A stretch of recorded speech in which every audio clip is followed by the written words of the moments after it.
This is 420 Records exclusive.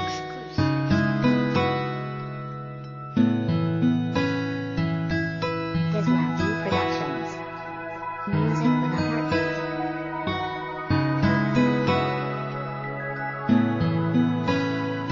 Bakit ko nga ba pinagsisiksikan ng aking sarili sa minsan na magkasama at tila ba'y imposible na ikay nag-iisa at karamay mo ang lungkot, tinabihanin akbayan upang mapawi ang puon ng iyong nakaraan at ibahin na natin sa ngayon. Pilitin mang ipilit ay mali sa ating sitwasyon ang magkaroon ng masaya, bumuo ng isang pangarap, ngunit malabos sa ating magkaibigan lang ang dapat na mangyari. Ngunit ako ay hindi doon kontento at kung bakit ako sa iyo'y nagdulot ng epekto. At maari ka ba na magbigay ng isang magandang dahilan at magpabago sa isang taon na handang magbigay ng buhay na hindi ka na paluluhain, ngunit di mo nadama na may akong handang pawiin. Ang lungkot na di naranasan ngayon ay di ba dapat kalimutan ng lahat, piliin ng karapat dapat.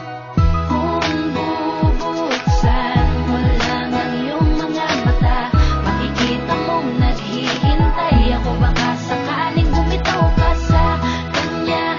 Nandito naman ako, hindi kita sasaktan, ingatan ko ang tulad mo. Bakit yung sino pa yung taong lagi mong pinapangarap, siya pa yung di mo makuha at hindi niya mahagilap ang pagmamahal na tunay na handa mong ipaglaban? Paano mo magagawa kung di ka naman niya kailangan? Kailan mo ba mapupuna? Kailan mo ba maramdaman? Kailan pa ba na mangyayari ang aking inaasam na mapasakin ka? Ako na lang sana ang mag-alaga dyan sa puso mong nilalaro lang, di ba nagsasawa? Halos di ka makausap, di ka man lang malapitan dahil lalayo ka na kung pipilitin kong subukan. Pwede ba kung humingi na kahit konting dahilan para hindi ka mahalin at magpakalayo na lang dahil hindi mo inasahan? Tingin mo lang kaibigan pero ang nadarama sa'yo labis na kasiyahan. Masama bang magmahal sa taong di niya pa makita ang pagpapahalagang ginagawa niya lang basura?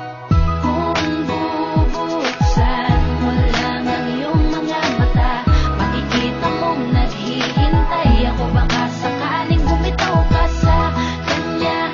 Nandito naman ako, hindi kita sasaktan, ingatan ko ang tulad mo. Marahil di mo pa siguro natatagpuan ang taong di naiiwanan at laging nandyan at laging nasa iyong tabi. Handa ka lagi niyang payungan sa pagbuhos ng problema na mula sa kalangitan. Yung tanong ko lang sa'yo, nagiging masaya ka ba? Nagiging masaya ba siya kapag nagsasayang anak ng mga luha sa mata habang ikay nag-iisa, nagdadala ng kalungkutan at nagpapakatanga sa taong di ka nga mabigyan ng pahalaga na kahit di mo rin sabihin na hirap ka na natanggapin lang ang lahat-lahat. Ano, bulag ka ba? Subukan mo namang imulat ang iyong mga mata nang matutunan mo namang gisingin para sa iba na nagtatangi sa iyong puso ngunit naaaksaya. Ngayon bigyan mo nga ako ng kahit konting dahilan para hindi ka mahalin. Ang tulad ko'y tanging gusto ay mahalin ka lang naman.